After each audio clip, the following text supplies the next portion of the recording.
Hey guys, so I don't know if you can hear me well, but I'll fix my mask. Yan. Hey guys, so I hope you can hear me well. I'm trying something new also for the first time. I wanna answer a question that was sent out right here from Instagram asking what are they supposed to do if they have 20 million pesos. For the first time, I'm not gonna say the name also because 20 million pesos also is a large amount of money and I want their privacy also. I think so that they're safe also para hindi naman malaman ng tao sino yung may 20 million pesos.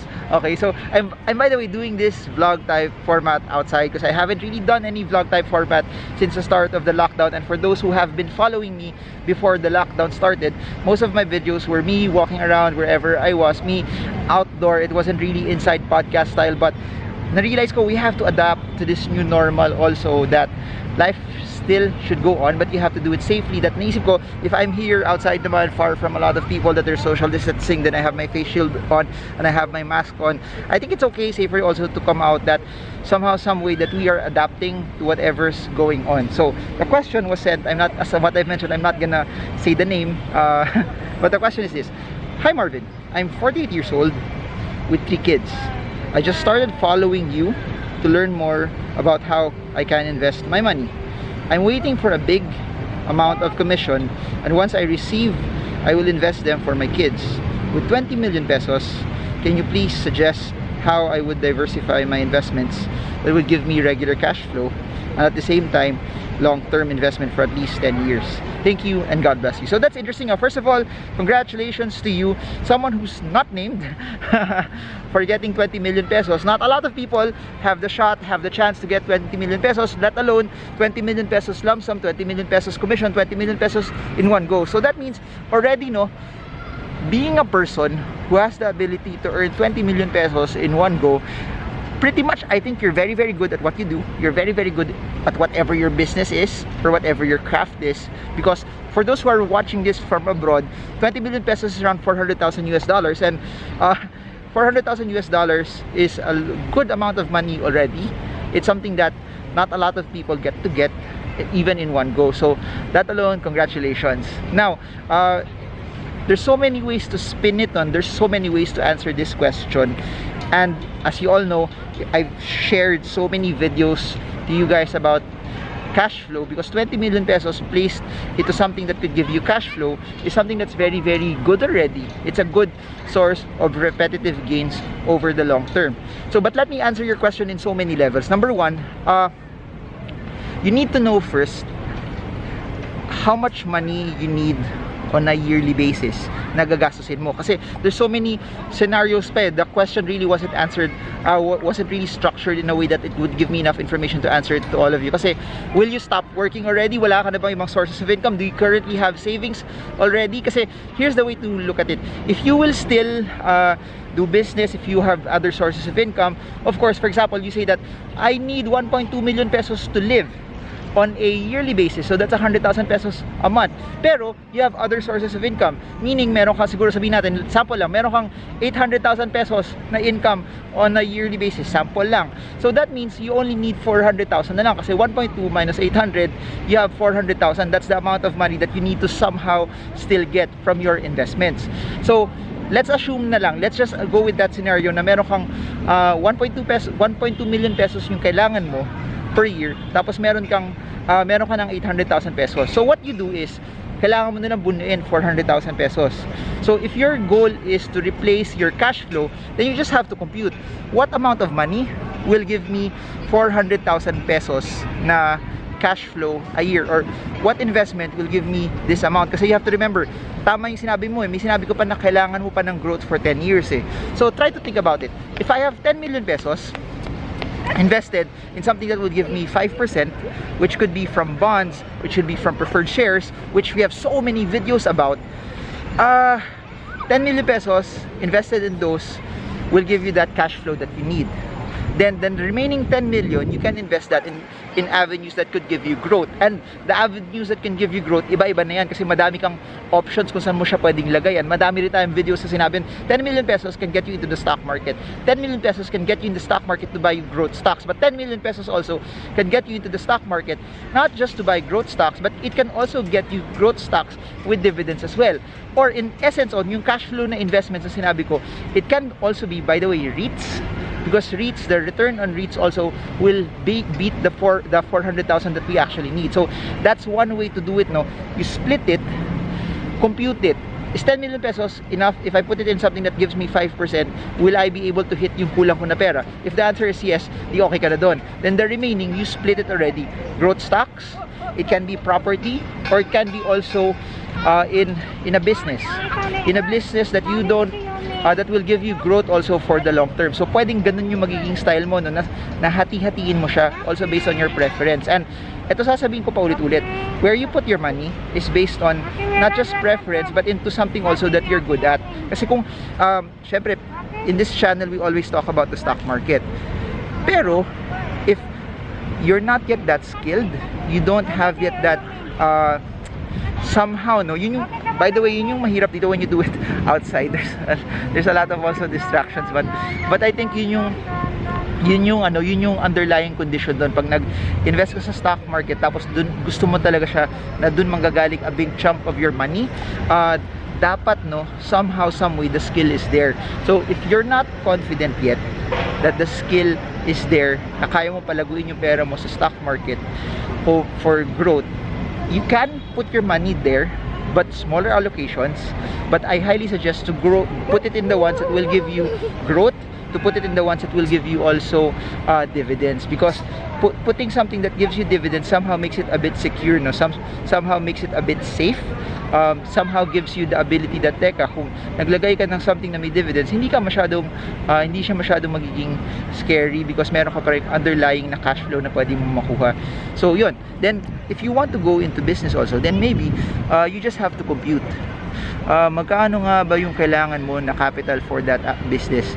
So you always think about this. If you are putting it in business, if you are putting it in the stock market, or if you are putting it in something that will give you volatility, tama na yung mindset mo that, kahit 10 years mo siya hindi galawin, it should be something that would give you a good amount of return also. It should be something that will somehow, some way, pag iniwan mo on year 1, year 2, year 3, year 4, if it does not perform for you, you still have the cash flow from your other investments or from your other sources that will actually help you. So my suggestion, segment it. Meron kang pang cash flow which will provide for your yearly operational expenses. Tapos in a way, meron ka pa rin pang long term which you can put for business, which you can put in real estate, or which you can put also for the stock market. Again, it's more of preference and skill.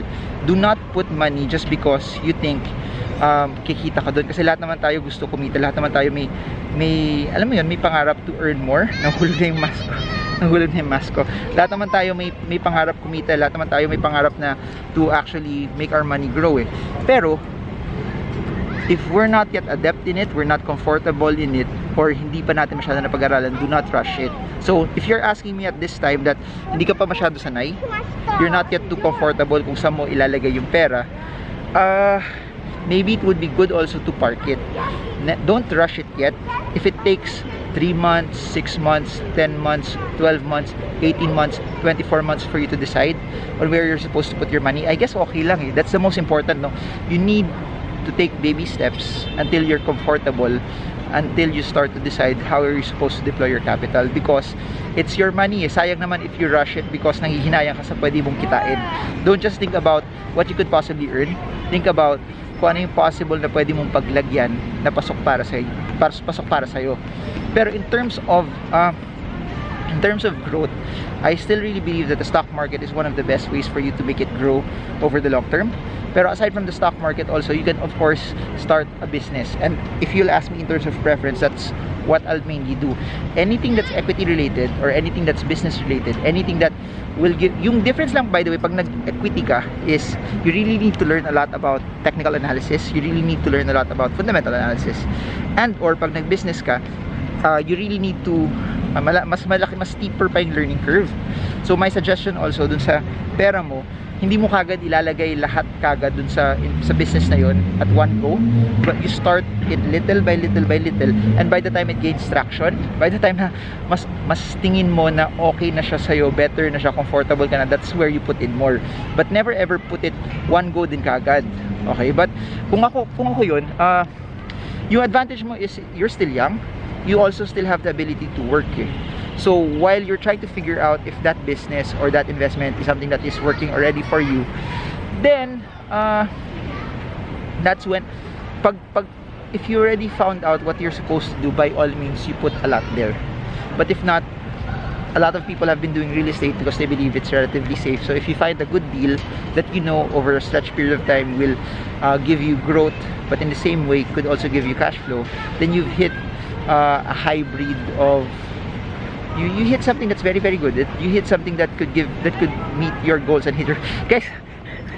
Yung mahirap dito sa labas, ang lamok pala dito.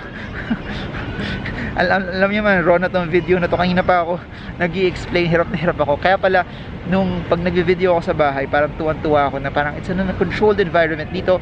Since I haven't done this for a long time, nakaka-conscious din that there's yung mga lahat ng dumadaan kanina. It was hard for me to explain doing this for 7 months at home na walang nakatingin sa akin. Ngayon, lahat ng mga nandito, lahat ng dumadaan nakatingin. It's different pala.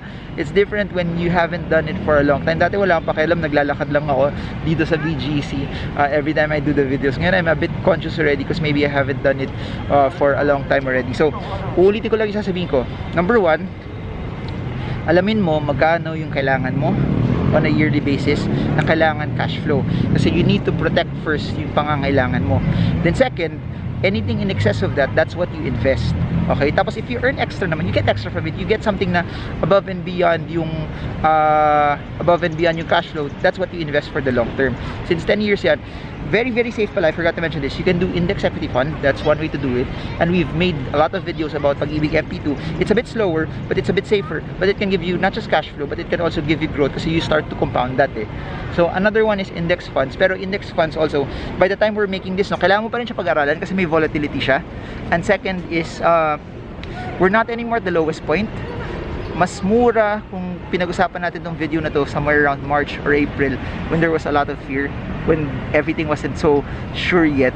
But right now, of course, it's cheaper than where it was in 2018, but it's not at the cheapest point anymore. You have to exercise that. Maybe yung 10 million na yun, if you want to put it in the market, you just have to segment it and kailangan may bala ka lagi or kailangan mo rin siya i-tranche as well.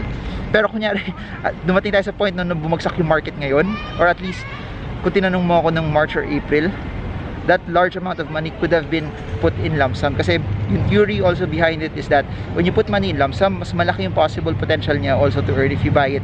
If you buy the market at a very, very low, at a very, very cheap price. So there.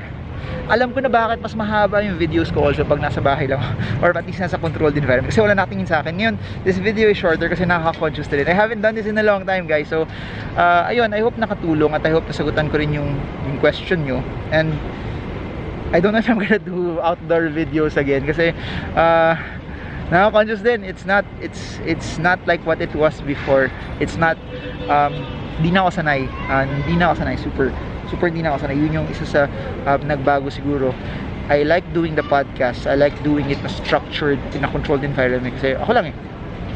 So there. If you guys have any more questions, I don't know kung may naintindihan kayo. Let me know kung medyo sabog tong vlog na to or kung wala kayo natutunan dito kasi wala lang. It's harder to do it. Tas naka-mask pa ako kanina, naka-face shield pa ako while I was doing everything. So feeling ko muffled din yung sinasabi ko, but I just want to experiment and do a lot of things and I just want to keep on trying.